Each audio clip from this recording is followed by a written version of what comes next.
right. So I think we can go ahead and start. I see a familiar name on the call today, Poonam, part of our Women in Business Subcommittee. So thanks to both of you for joining today. I think we want to just provide more of a knowledge sharing session and just engage with the community. This is being recorded. It will be on our YouTube channel and our website.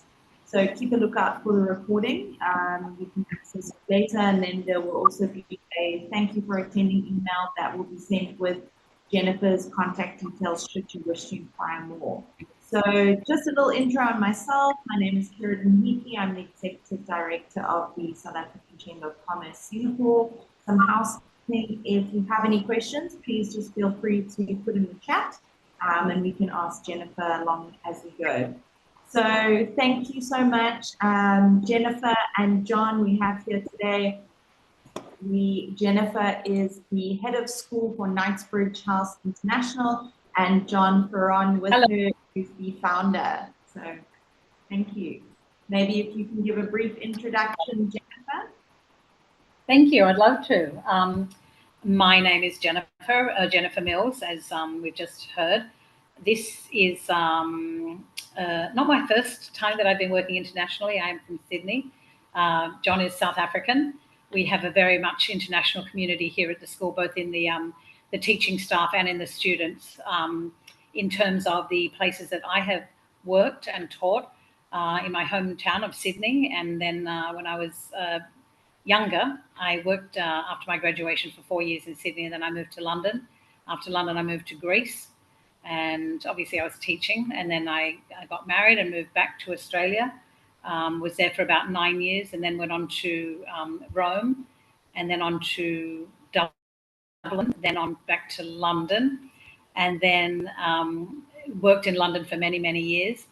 And then some things happen and life moves along, and then I ended up in Qatar, and then New Guinea, and then China.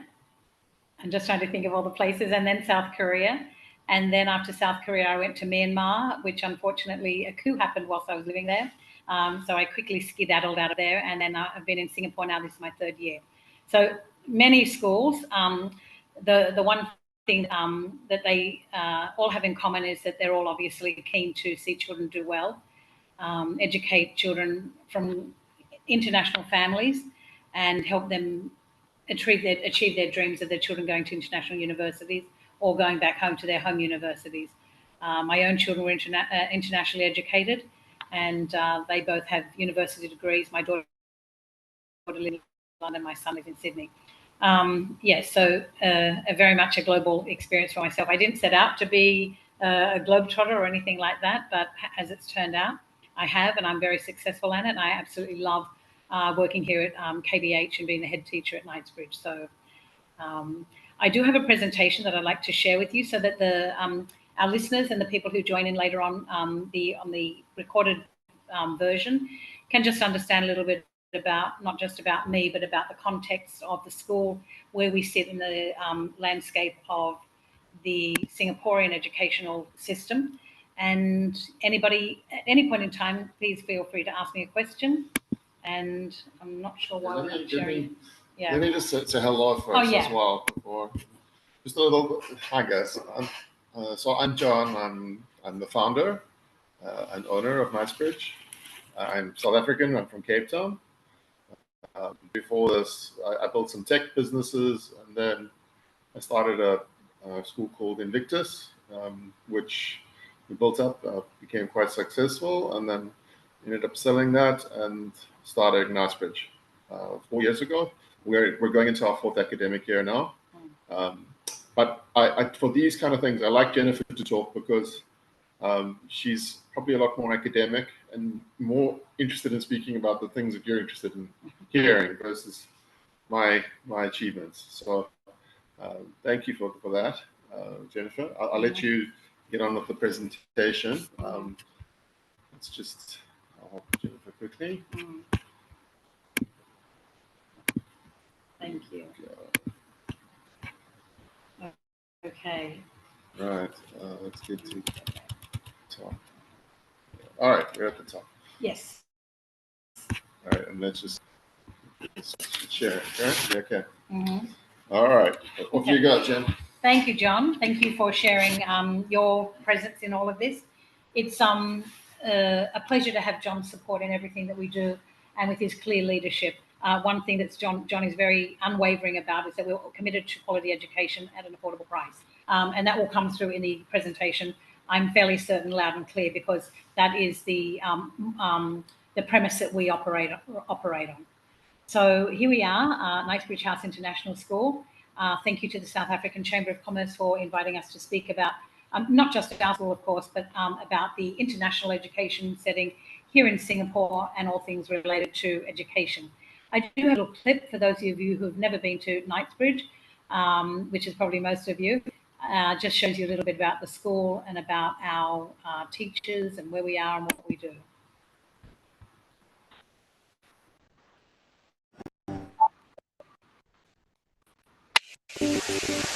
Welcome to Knightsbridge.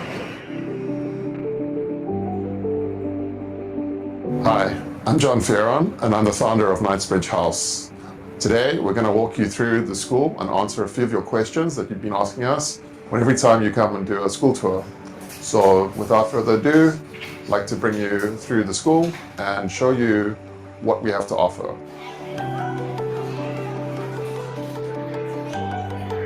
We're often asked, who owns Knightsbridge House? I own Knightsbridge House. I have your best interests at heart as a parent in the school as well as an administrator. One of the reasons I started Knightsbridge House was to offer affordable education. I'm often asked, how do you keep the school fees so low? And the answer to that is that we put the priority in the teachers and the classrooms, and we don't have expensive sports fields or other facilities that you do maybe find at expensive schools. And I'd like to introduce you to our head of school, Miss Jennifer Mills. Hi, Mr. John. And she will be taking us through the tour today. So, Ms. Jen, what curriculum do we follow here at Knightsbridge House? We follow the Cambridge curriculum. We're fully accredited with Cambridge University, and we follow the Cambridge curriculum all the way through from year 1 to our IGCSE class, and we follow all the Cambridge subjects. So that answers my next question. Which grades do we have? Year 1 to IGCSE. We take students from age 5 to age 14, turning 15 from next academic year. That's great. I'm from the Korea. I'm from India. I'm Australia. From Malaysia. From South Africa. From Philippines. Vietnam and New Zealand. From Japan. London. So we're going to go through to some classrooms now. Ms. Jen, how many students per class can we have? We have a maximum capacity of 26 in every class. Most classes have about 20 children at the moment. Are our teachers qualified? All our teachers are fully qualified. They all have university degrees and specialist degrees in the subjects that they teach. Fantastic.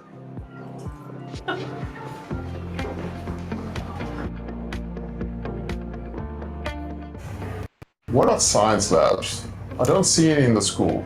We don't have any science labs here, but we definitely make sure that science is taught in the most practical way. What we do with our older students, we take them off-site and we use a fully qualified, fully fitted out laboratory for our high school students.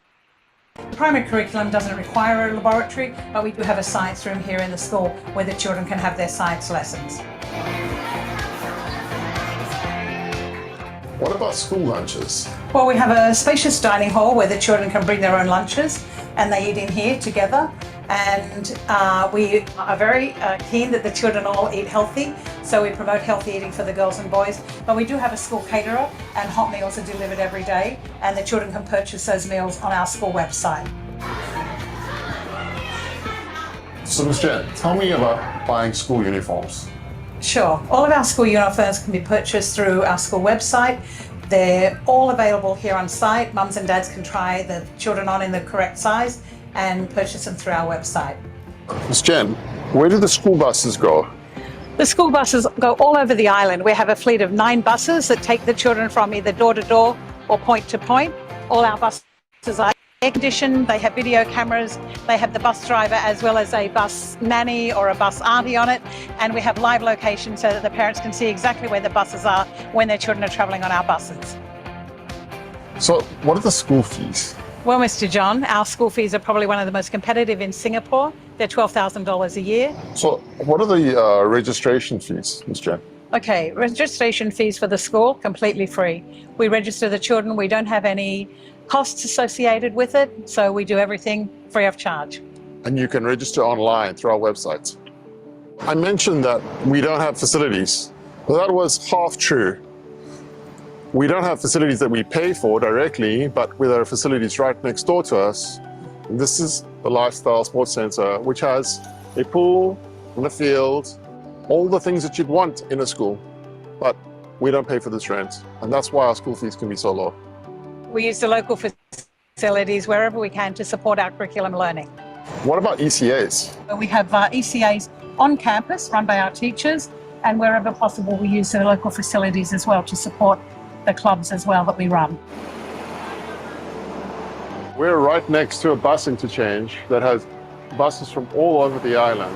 We're right here at the Bukit Merah Central Bus Exchange, and it's a very easy commute for our children to get to school on the public transport. Right, Ethan and Casey? Yeah. It's okay.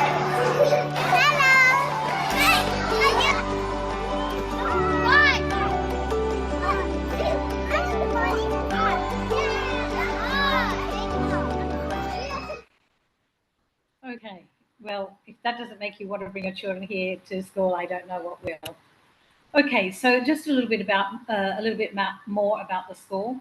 As we said, John is the founder of Knightsbridge House, and he started here in, after years of being in businesses himself. And when he arrived in the island, he created the Invictus group of schools, which eventually got sold, and now he's the owner and the founder of Knightsbridge House. KBH follows the Cambridge International Curriculum. We applied for our accreditation last academic year and we received it. So we now are numbered with the prestigious Cambridge community of international schools. We have about 300 students here on roll in this school, and we take from year 1 to year 10. Next year will be year 1 to year 11, and the following year, year 1 to 12, and so on. So within the next couple of years, we'll be graduating students to international universities. The A levels that we'll be sitting, which of course is a precursor to university. We support our international communities, and we have about 40 40 passport holders. So we have about, we don't have a majority group of students, but we do have children from all over the world. I guess that's what I'm trying to say. The aim of KBH when it was founded and now continues to be the same thing: affordable education with great quality, great curriculum, and great teachers. We support all the international families when they're coming here to Singapore, and we work very, very closely with our admissions team doing the online enrolment for our families. So the Cambridge curriculum, this is where we started. We started just a few years ago we had the primary curriculum only. We now have the primary curriculum, which was added to last year with the Cambridge Lower Secondary. This year we begin the Cambridge Upper Secondary, which is the IGCSE. So our students are turning 13 to 15 years old. We have subject choices at that level. And then in 2 years' time, we'll be doing the Cambridge A levels, which is the penultimate step before we're moving on to university choices. Cambridge University is the gold standard in international education. And of course, Cambridge has been assessing students for over 150 years. So I think they know what they're doing when it comes to educating children and young adults. Just as Mr. John's asked quite often about, how can we make the school so affordable? Equally so, I'm often asked what makes KBH so special. I think there are a number of things about that, but the things when I was, thinking about this for myself, I think that we do have a group of talented, well-trained, experienced and professional teachers. And I know that you would think that that would be the case in all schools, but I can assure you, actually, it's not. Many schools don't look for such a high caliber of teacher, and we do. We are inclusive of all students. We are not selective. We're not a special educational school, but we certainly do take children of all academic levels. For our subjects, we have specialist teachers. So all of our teachers, along with their own teaching qualification, they have a specialist degree in the subject that they're teaching. So our science teachers have science degrees, our maths teachers have maths degrees, and then they have the teaching degrees that complement the specialist degree. We have a strong Mandarin program here. All of our children learn Mandarin, and the Mandarin program is not only just about Mandarin language, but it's about cultural events as well. So the Mandarin team do a great job leading our cultural and our language program. We have a proven track record in international examinations. I'll share some results with you in another slide, but from the very beginning, we've done exceptionally well. We have designated weekly pastoral care and wellbeing lessons with the class teachers. We make sure that the children's wellbeing is addressed in a formal way. We have student leadership opportunities. We have the student leadership group that run all the activities from the student community.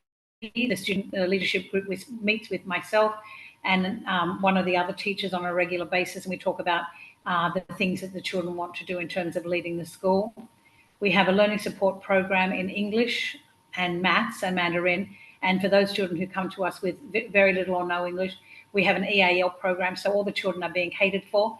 Those programs don't last forever. Once the children are being able to support themselves in the mainstream classroom, those programs end and the children go back into the classroom. Those programs in the main are 1 hour a day, and there is an additional fee for that. But once again, it's very realistic and very reasonable for families to be able to afford that little bit of extra support that sometimes the children need. We have special enrichment weeks, extend learning opportunities, and we have our Learning Without Walls, where the children go out into the community and they learn in the broader community. That might mean visiting a museum or a dairy farm, a recycling centre. It just depends what the children are learning and what the teachers think will support their learning. We have a external community group that facilitates and supports our learning as needed, and we also use the facilities outside. As you saw in the video, we use science labs. We use the next door community's swimming pool, their soccer fields and things like that, so that all the children, no matter what their interest or what their academic needs are, we support them by using our community facilities. We have a caring and involved community. We're globally focused. We do fundraising that supports various groups within the Singapore community, and we're always looking for opportunities to work with our local member as they give us good advice about who needs support and how we can help. We have an extensive range of extracurricular activities after school, and that gives our students lots of opportunities to developing their passions or maybe working in curriculum areas that they might need a little bit of extra help in. So as you can see, it's not just the 9 to 5 or the 9 to 3 where the children are here at school. It's certainly a very all-encompassing program, and we are looking to develop the whole child, not just a child who's good at maths or good at English, but also has a passion for helping others, maybe being part of the student leadership group, doing volunteering and various things like that. Jennifer, if I may ask you quickly, sorry. Obviously this is quite a good topic for me. I'm passionate about teaching because I was a teacher for so many years, about 12 years. But, when myself and my partner landed in Singapore, so we had this problem, right, that we couldn't find a school with really good school fees, so competitive like yours. It was a struggle. It was super expensive, almost unaffordable for a lot of people.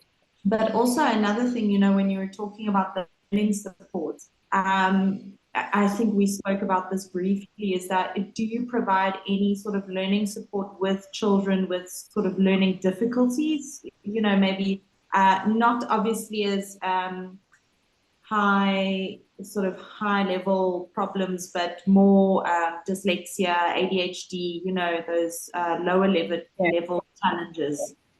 I mean, the premise that we operate on is that our classrooms should be harmonious places where learning is at the top of the priority. And if a child can't function successfully and take away, a good positive learning experience from that, then they may not be suited to our school. But children with ADHD, We have some very mild autistic children, but they're high functioning. We definitely can cater for children who have special needs, but our teachers are not special needs trained. So we have to take that in mind as well. So sometimes when I'm having a discussion with parents, and I know it's very hard, as you said from your own experience, you found it very difficult to find an affordable school that had a good program. We have to make sure that the child will also enjoy being in this learning environment. So if a parent comes to us, and quite often parents find us and they literally, come through the door, literally with gratitude. They've found our school, that we've got a good program, that we've got qualified teachers, and you can, see that they have relief. But we can't teach a child who's not going to flourish in this environment, and therefore we can't accept every single child. But certainly dyslexia, ADHD, mild learning disorders, if we think the child will make progress, we will definitely enroll them. Thank you. I think that's fantastic, because a lot of schools will often just say, oh no, yes, we can support them, but there's actually not the support there, but they're just trying to get the kids in, almost running it like what's a nice way of saying that they're just trying to make money, it's not, they just want to get the kids in, and they're not really too fussed, but your passion comes through for kids and providing them the proper environment to learn. So thank you for that. Yeah, it's just, obviously, I'm sure John would like, every single child who comes to the school to be admitted, but the reality is that it's a two-way street. The child has to flourish in this environment as well. And as an educator, I have to make a decision about whether this child will flourish in this school environment. And sadly, some children, we can't accept every child because this is not the right place for them. Yeah. I would like to add that my two children, I have two children who have dyslexia, and they're being given extra support, and they're both fine now. So I don't see a problem with dyslexia. I think from an ADHD point of view, the way we typically handle it is we give extra exercise, emotional support for ADHD children. So one of the children, for instance, who come into our school quite bright, but first lesson of the day, she goes and does an exercise lesson, and it works great. And I have ADHD and dyslexia, so I probably could have benefited from that. KVH wasn't around then, John, to support you. I know, they didn't understand.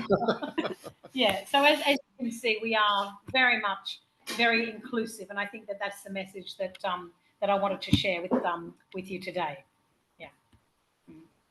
That's fantastic. Thank you. Anybody, please interject at any time. I know that many parents who've got children who don't, necessarily tick all the boxes are really quite desperate at times to find a school that will take their child and that will help their child to have academic success. But yes, what John said is true. We do have a student in the school doing an exercise class. It was about well-being and about how the child, viewed themselves, and we tailor make our programs to suit the individual needs of the students on every occasion. It's not a one-stop shop. We look at every single child as an individual, and we look to support them in whatever ways we can. So these are our, just moving on to excellence. Whilst we've spoken a little bit about the support that we give, we certainly make sure that we are academically doing what we can for all of our students. There's a high expectation from us on the professional side, the teachers, that we'll do a good job teaching them. So this is the 2023 mid-year exams. This is the first time we did them. The mid-year examination, for those of you who don't know, it is a cognitive abilities test, and the children are tested in vocabulary and maths and non-verbal ability skills. And in every single area, my school, obviously that's the yellow, we topped the world. In fact, from this small school on the island of Singapore, we did an amazing thing last year. We're just waiting for our mid-year results to come out for this year. We have bated breath. We hope that we'll do equally as well. But you can see that the mid-year test compares you with other not just other individual schools, but the second one is the English government schools, the English state schools.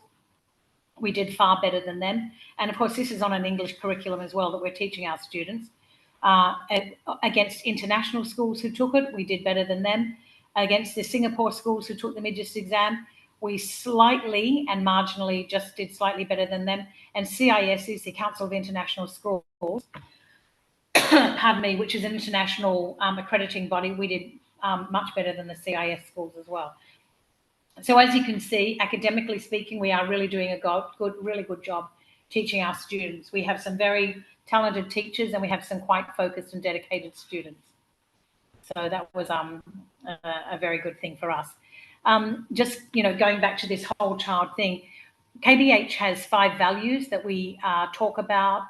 We make sure that the children understand about developing a good character and being good citizens here while they're at KBH, with the aim being that as they grow up and they go out into the community, they will have a firm understanding of what a person with good moral character looks like. So we have a little, this was the tree that we had from last academic year. The tree had no leaves on it, but by the end of it, we had children nominating other children when they saw them displaying one of our KBH values. And by the end of the year, the tree was much, much bigger than that. So the leaves, the children's nominations, when they saw another child showing one of our KBH values. So they're very important to us, our values. We talk about them at our assemblies. We model them for the children as teachers. And then when the children are recognised as having a KBH value, then they get to nominate one of the child that they saw demonstrating that value. So lifelong learning that we're trying to instill in our children to have good character as they grow through life. We do have some behaviour consequences, of course, and we have school rules, and we just make sure that the children are aware that there are consequences. We do make sure that we follow through.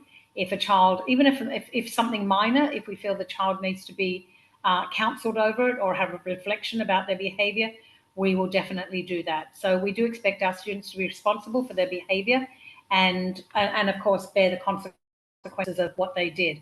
And sometimes it does involve a conversation with mum or dad, and we like to think that the parents are supportive of their child's development, and we have a very, I would say that we have a very well-behaved group of students in the school. So we've worked hard, the teachers, at being consistent with that model as well. The school day here is an 8:30, the children can be on campus. Our first lesson starts at 9, and then we have 2 lessons, and then we have a half an hour break. We eat for half of that, and then we go outside to play for the other half. And then we have another 2 lessons. Our lessons are 50 minutes long. And then we have an hour break at lunchtime. The children play for 30 minutes and they eat for 30 minutes. And then we have 2 more lessons. And then we dismiss the children at 3:30. And then we have clubs in the afternoon, Tuesdays to Fridays. And they can join anything that they want. We have an extensive range. We have things like, we have phonics help and reading help, writing club. We have a school newspaper. We have pickleball. We have badminton. We have soccer, basketball, swimming. We have arts, crafts, robotics, Minecraft, science club, you name it, we do it. So our ECAs are very extensive. We have about 10 different clubs each afternoon. So it's a very busy time after school as well as during the school day. We run a late bus for the children who are doing clubs so that they can get home safely as well. Inside and outside, our communications are done through an app called Class Dojo, where the parents can message the teachers and the teachers can message the parents. We share communication on that. It's an internal communication system, so you can only receive messages if you're part of that. We share pictures as well as they're part of our inside community. We have homework each week. I know many, many parents ask us about homework. Yes, we do have homework. As the students get older, it gets a little bit more technical and they need to be taking longer to complete the homework.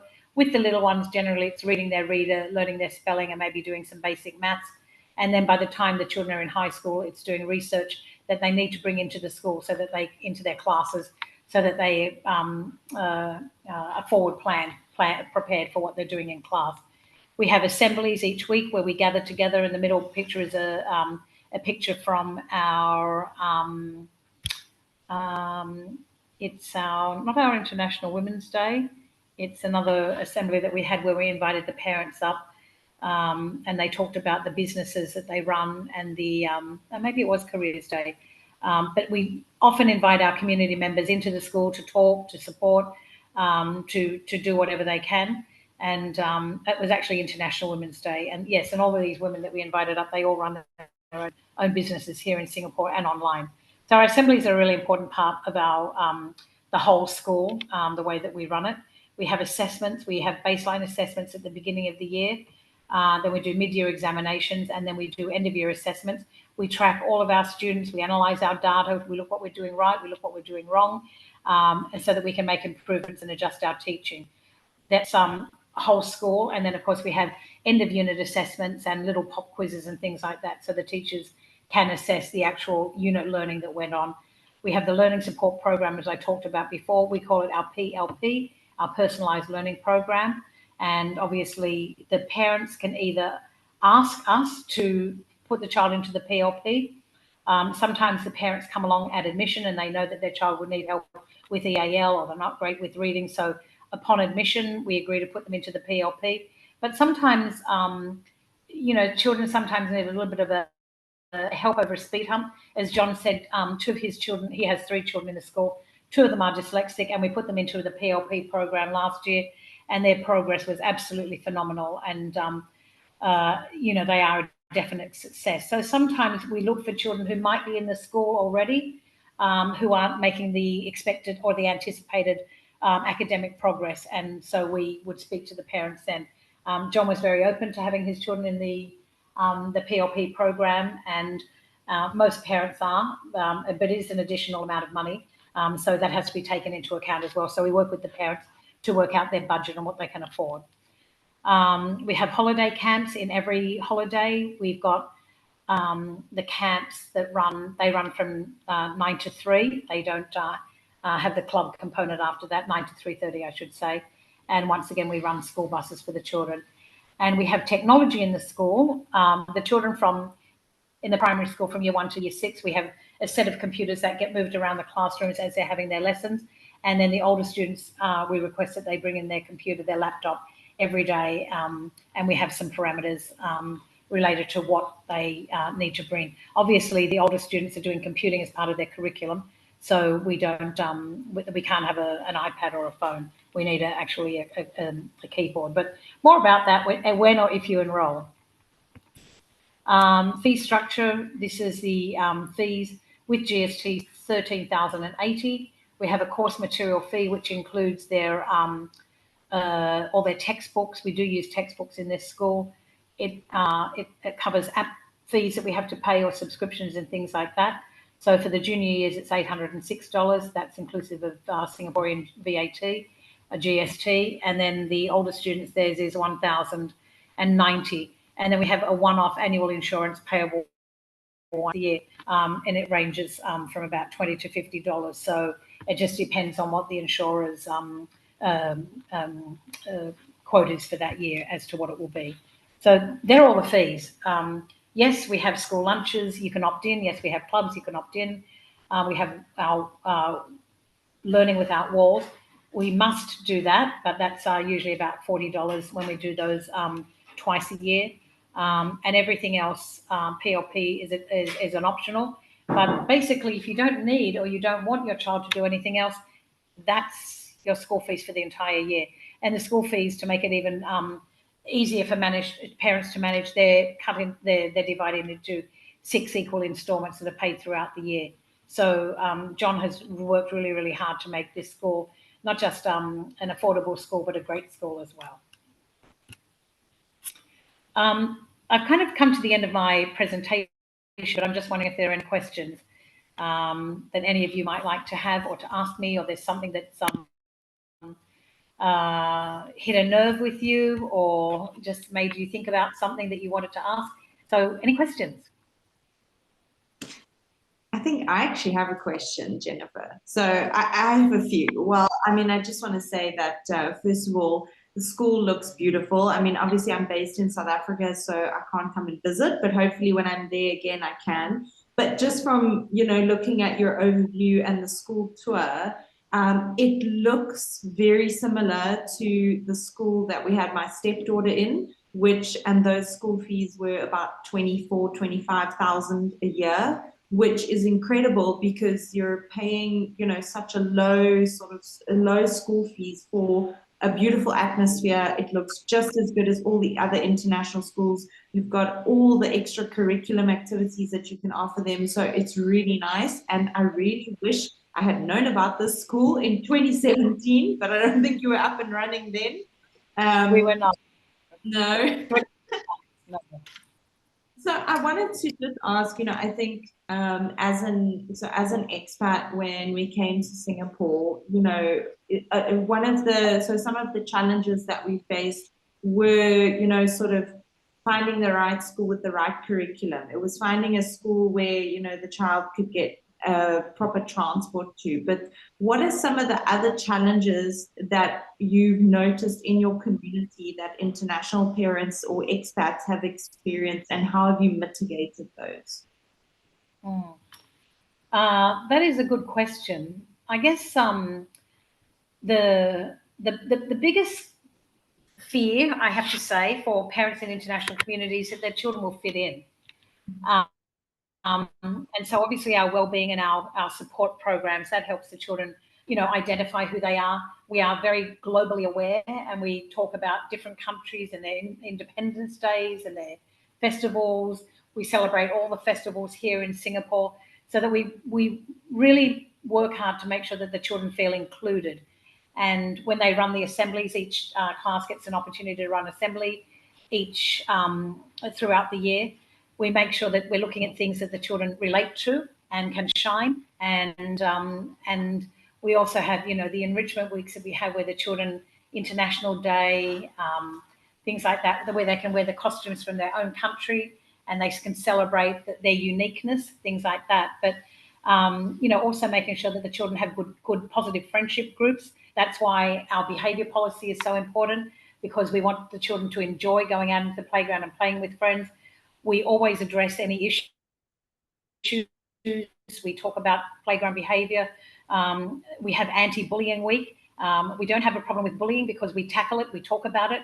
I have a poster in my office, and sometimes I share it with some of the classes because I think you need this poster in your classroom to help remember what a good friend is. So, it's always about making sure that the children enjoy their time here at KBH, and that the experiences they have are positive ones. It would be very sad to think that a child would come here and they don't enjoy their schooling here. So I take it very seriously to work with the children. And as I said, sometimes the mums and dads need, to share information and to talk about things. And we do that, with goodwill, but with the best of intentions. Sometimes it's hard to deliver bad news in a positive way, but obviously it's for everybody's betterment.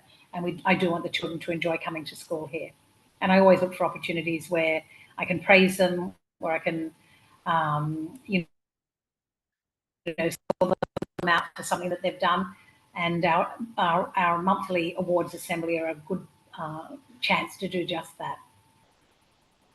Oh, that's fantastic. I think that's such a big element of it, right? It's also the cultural integration. Like, how do the kids come into the space where there's all these different cultures, especially from a South African perspective, and maybe others can sort of concur with this, that your child is sort of in a bubble with that specific community, and then you come into an international school. And for example, my stepdaughter, she was lucky in that she was young. So she was about 7 years old, and she was able to make friends, with kids that were born in the Philippines, Australia, all of that. But the older you get, it can get a bit more challenging, right?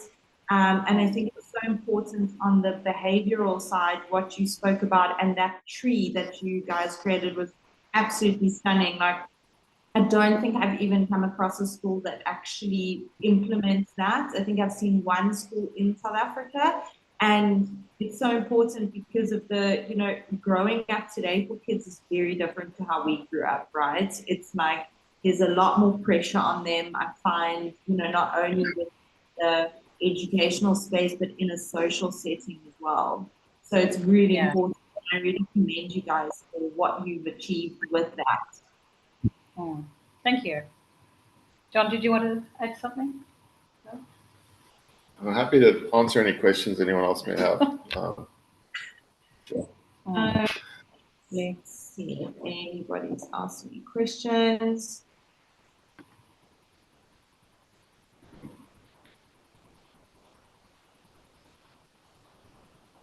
Okay, so I see somebody has sent me a question directly. So how do you handle diversity and inclusion within your school community? Well, the diversity, we accept that everybody's different, and we celebrate that as well. We have our, in Singapore, maybe for those who don't know, we have each different diverse group of culturally and religious, they all have 2 days that we celebrate here. And all of those, the different festivals and culturally or religious celebrations, they are all celebrated here at school.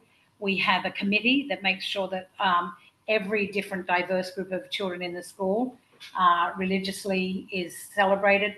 At our awards assembly each month, we always talk about which countries around the world celebrated their Independence Day or their National Day, and we talk about which children are from which country. We also talk about the places that the children have visited, so we get to talk about, and I ask the children, how did you enjoy that? What was it different, or what was the favorite food you ate there?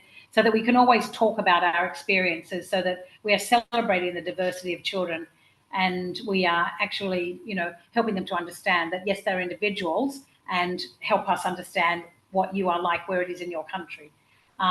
Whilst we only teach Mandarin here at school, we definitely encourage the children to speak their own language to other children who are from their own culture. I know that there are many other schools where they say only speak English, but we're not like that. We want the children to speak in their own dialect or their own language when they're out playing with their friends. We have a diverse group of children in the school, as well as the parents. Many of our children are bilingual, and some of them are trilingual at home. And they, of course, many of our children, in fact, come from mixed marriages where mum is from one country and dad's from another country. So we definitely embrace it. We definitely do not shy away from it. And that's what makes, life interesting for us, when we share other experiences. And of course, when we have International Day, we always have an international potluck lunch.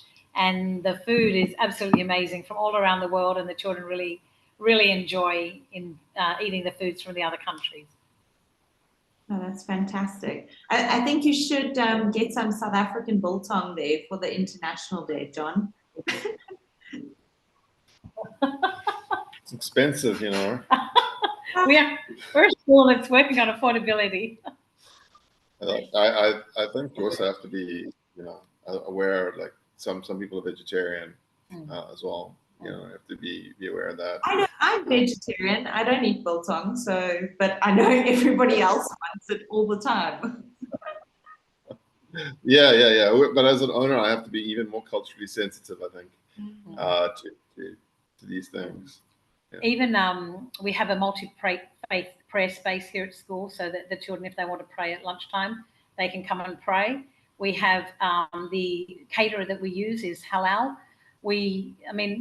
As John said, as a school owner, and of course, as a school administrator, we have to make sure that we cater for everybody in the school. As I said, we're not just a one-fit-all. So if the children, if they want to pray at lunchtime, we have a space reserved for them so that they can come and pray. We have the vegetarian, actually in our menu, we always have the vegetarian option as well. So, and it's halal, our foods are all halal. So yes, we are very mindful of making sure that we don't feel making people feel excluded and not part of the community. Oh, that's wonderful to hear. I think, it's very rare to also come across something like that as well. I think a lot of schools try to implement and make all these sort of cultures feel included and everybody's equal. But I think it's a very difficult thing, and what everything that you guys have spoken about, I think it ticks all those boxes for many of the expats. So I think I don't have any more questions. If anybody has a question, you can put in the chat now. But I think we'll give it a minute and then we can close off if there's no more questions, or if you have any more comments, John, Jennifer, that you want to add. Mm-hmm. What do you want to add? I just think that we're very happy with the way things are going recently. I said to Jennifer, last week we signed up 15 new students. So the growth that we're seeing at Knightsbridge compared to what we had at Invictus is quite phenomenal. I know that we definitely don't have a big marketing budget.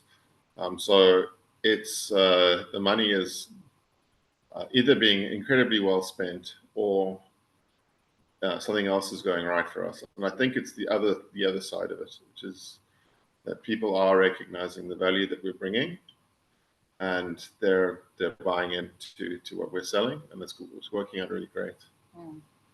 Yeah, it's your passion that comes through. And I mean, I said this to you both, before we started the webinar, but it's your passion that comes through, because you can go to a school where the school fees are maybe reasonable, but I don't know if it's just me, but I can almost see when somebody is not fully invested in what they're doing. A lot of people will just open up a school because they want to make money. That's not what I get from you. Just having a few conversations that we've had, I think I feel comfortable. So if I was in Singapore, I would definitely send my child here, just because I feel like there is a lot of love and it's a family environment. It's not just run of the mill, one of these big schools. But I do hope that you guys grow, and I hope that there is more interest, because I think it's very rare. But yeah, I think the difference is that John's 3 children attend school here, and not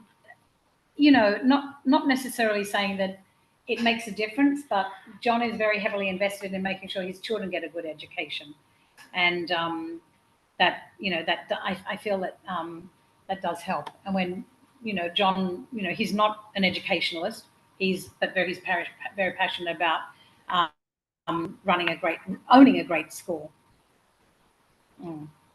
Yeah, I just think, I did Invictus the first time and it was successful, but I took a lot of lessons from that, and I think the second time round, I would say it looks and feels better than what we did first time around, because first time around, you make mistakes, you don't know everything, you don't know what you're going to get. But I think the second time around we've refined the model. I remember when we first started Invictus, the parents the administrators of some of the big Facebook groups said to me that I mustn't give people false hope by offering a school for 15,000 Singapore dollars. And now we're offering a school for 12,000 Singapore dollars 8 years later. So I think that there's there are a lot of tricks that we've been able to figure out over the years, which have not really impacted the quality of education. You see that our academic results are above average for Singapore standards, which are the highest in the world. So we are very happy with what's happened at the school, and my children are happy too. That's great. So that's it also comes down to the quality of the staff that you have, right? So it's like meeting people that are passionate about what they do. So I think you guys are very specific in who you choose to be a part of the Knightsbridge family, right? Which makes a massive difference in sort of the environment for the children, Yeah. We've got very senior, experienced leaders. There's Jennifer is very experienced, and very good. The vice principal that we just appointed, Timothy, he's in his 60s. He's American. He's very strong, and we are about to just appoint a new director, executive director, who has also been very experienced international school leader, and people are shocked when I tell them who we've hired. So look out for that for next couple of days' time, that announcement will come out. But I think that that's just indicative of the type of school that we're building, and we're really building to look at quality of education first, and then keeping the price the price that's affordable. And I know that my father has a school in South Africa, and he and I are always discussing what you actually need to do to run a school at this price. He struggles, to be honest, as a in that South African environment. Even there, it's a struggle, because finding talented staff in South Africa can be tough too, and running a budget is tough. Yeah. And getting to scale. I think the fact that we got to 300 students is amazing. No, it's incredible in such a short space of time. I mean, it's unheard of, really, from my side. But I think it's very exciting, and I really appreciate both of you today for sharing with us what you do. I mean, it makes me miss teaching a little bit, especially seeing the kids so happy. It's just like, holds a special place in my heart. So I really appreciate the time today, Jennifer and John, and everybody who's on the call, and for those that are watching the recording. You can we'll send out Jennifer's contact details for you to reach out, so you can find more out about the school. And if you want to listen to more insightful discussions from the SAChamber, go to www.sacham.sg. So thank you so much, everyone. I'm going to end the call now, and look forward to seeing you again soon. Have a great day. Thank you. Bye-bye. Bye-bye.